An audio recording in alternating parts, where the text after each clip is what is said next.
We heard today in the Gospel, anyone who wants to become great amongst you must be your servant, and anyone who wants to be first amongst you must be slave to all. For the Son of Man did not come to be served, but to serve and to give his life as a ransom for many. If you want to be like me, you must die to yourself and be a servant of all.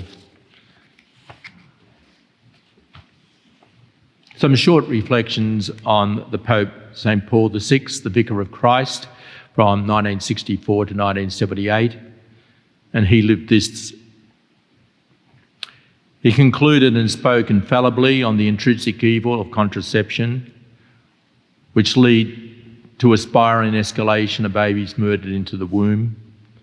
The dissenters, led by Father Charles Curran and the Canadian Conference of Bishops, amassed signing the Winnipeg statement rejecting humane vitae and the teachings which this Pope had been given.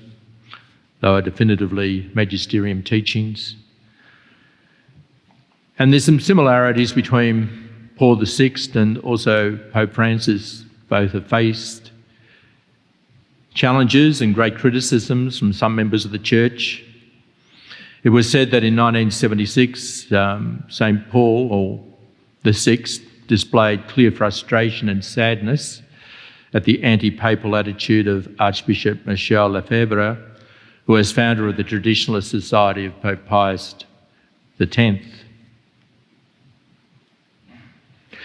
You have not allowed for any measure in your words, said St. Paul VI. Your actions, your behaviour, you judge the Pope as disloyal to the faith of which he is the supreme guarantor. Perhaps this is the first time in history that this has happened. You told the whole world that the Pope lacks the faith, does not believe, that he is a modernist, and so on.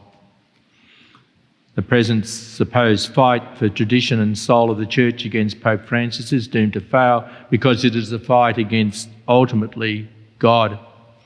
The true path to sanctity is through humility, obedience, prayer and sacrificial love.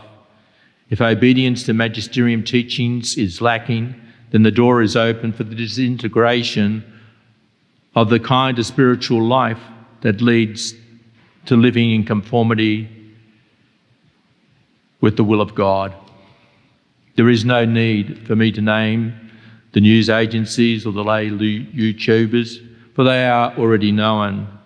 The fight they are on about will be to their detriment because Peter of yesterday was St. Paul VI today.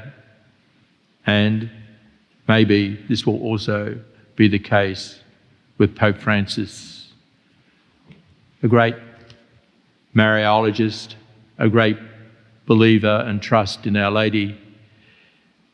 He declared, and I'm referring to St. Paul VI at the end of the Second Vatican Council, Our Lady, Mother of the Church, she's the Mother of Unity. Let us ask and invoke her to pray for us with these deep trials, these deep wounds within the Church.